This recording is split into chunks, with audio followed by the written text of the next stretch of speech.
그러니까 결론은 뭐예요? 진짜 너무 소액 아니면 ISA 하면 돼요. 그 말이 너무 하고 싶었는데 혜택이 100원이 있다고 있는 거잖아요.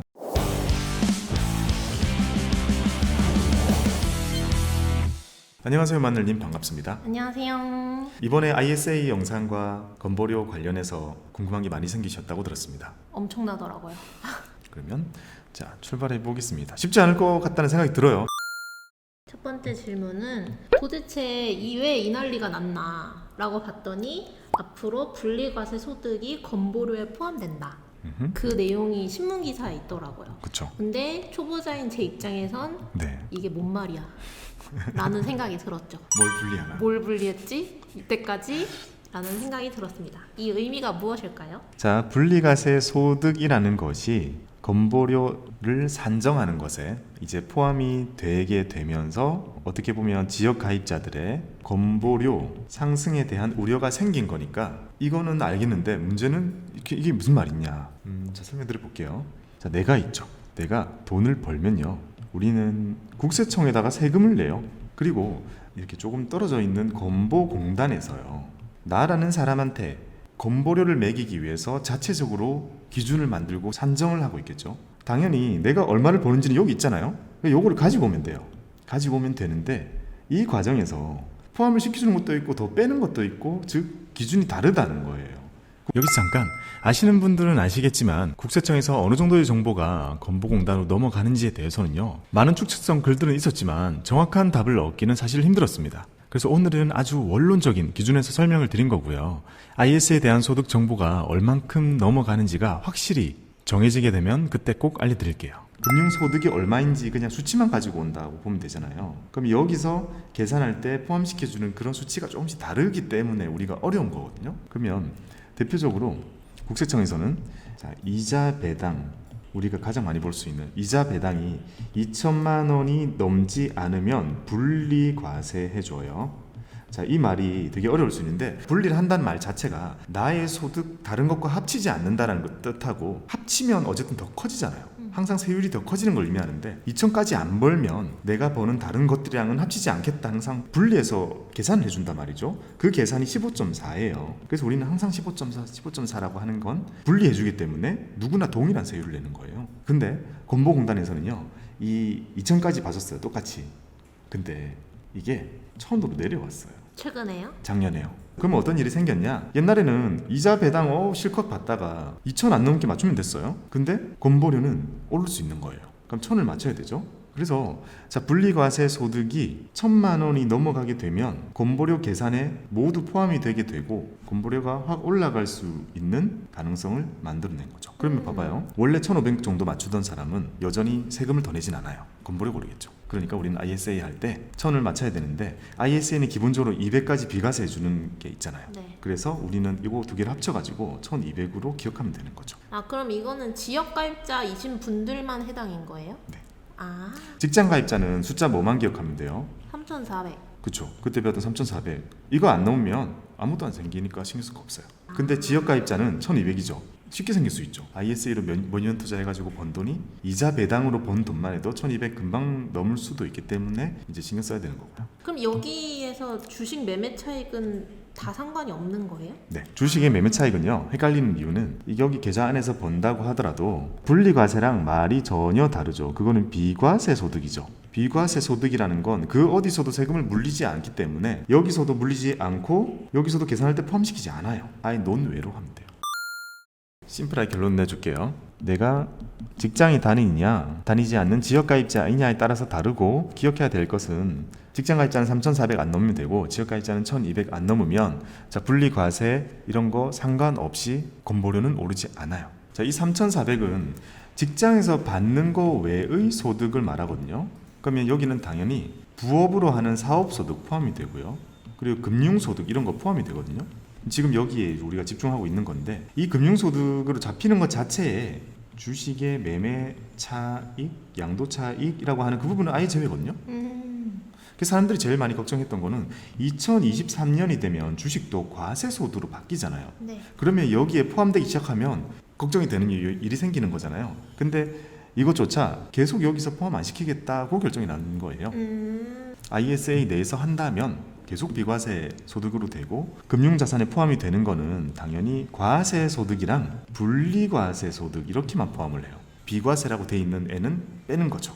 그러면 직장 다니면서 금융투자를 하는데 주식이 아닌 걸로 이자와 배당 그렇게 나오는 소득과 자기가 따로 하고 있는 뭐 스마트 스토어 이런 부업이 다 합쳐져 가지고 그 소득이 연 3,400이 넘어가면 건보료가 올라가기 시작해요. 그럼 결론 뭐예요? 직장인이 아무리 투자 많이 하고 사업 많이 해도 부담 별로 없어요.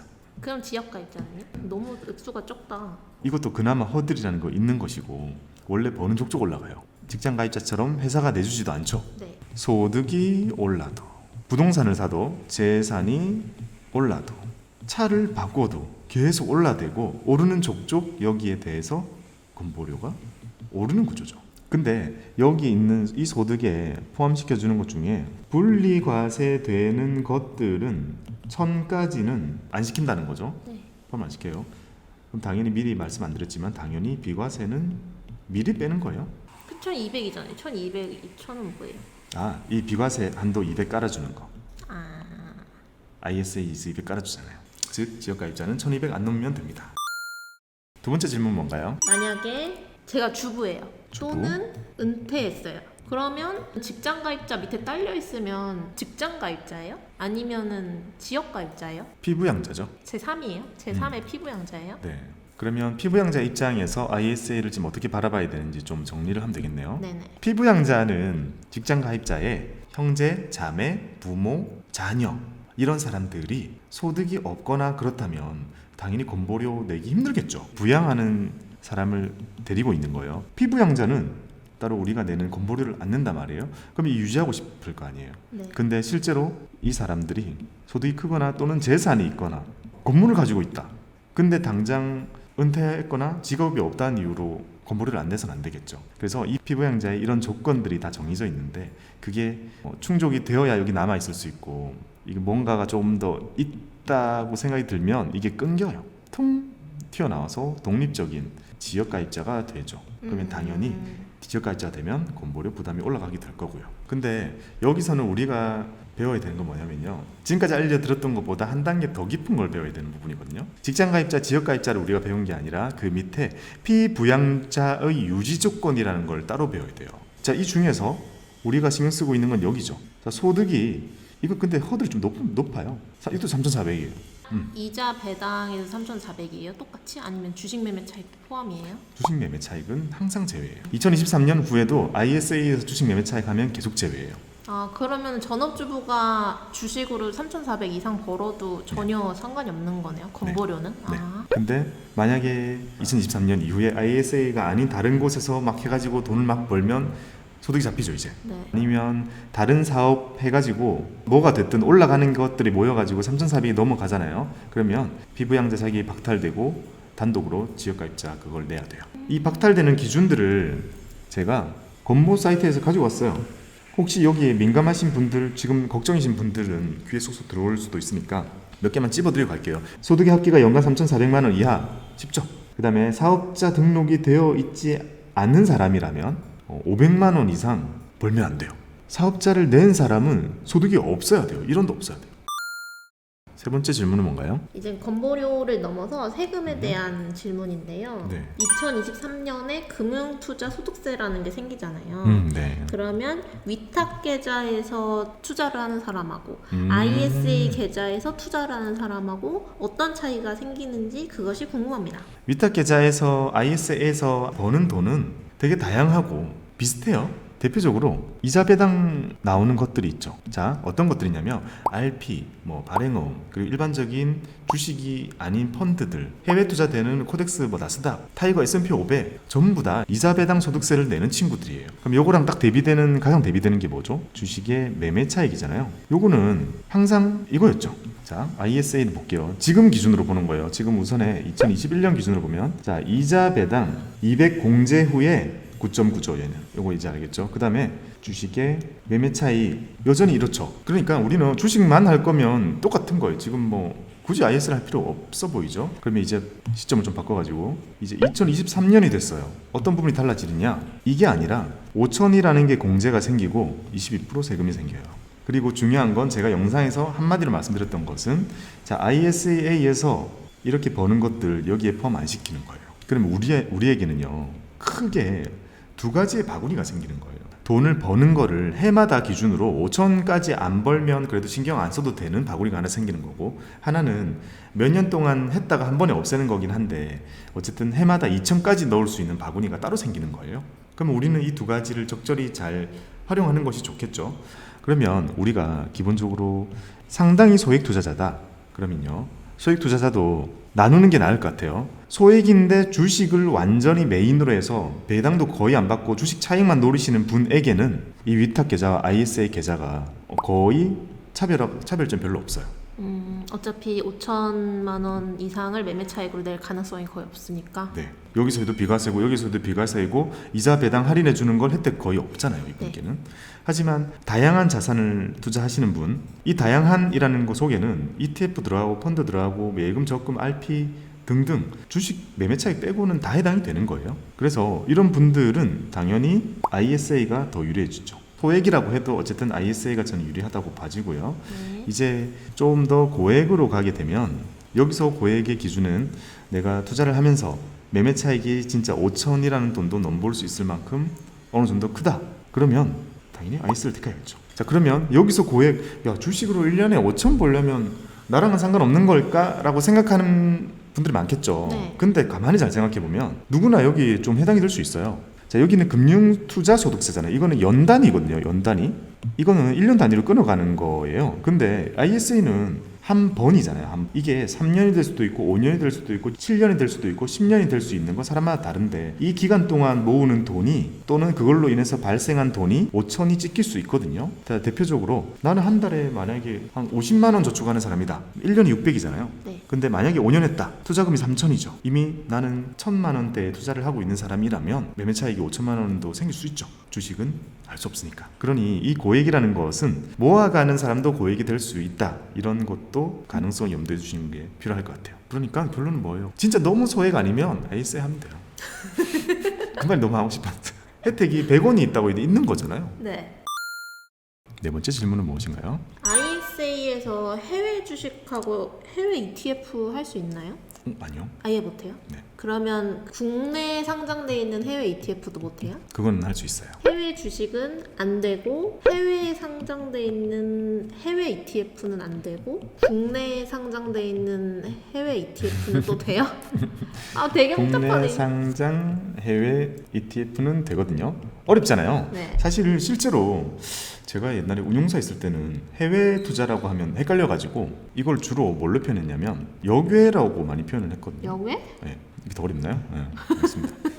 그럼 이렇게 생각하기 제일 편하겠네요. 자, ISA에서는요 미국 상장된 거는 다 안 돼요.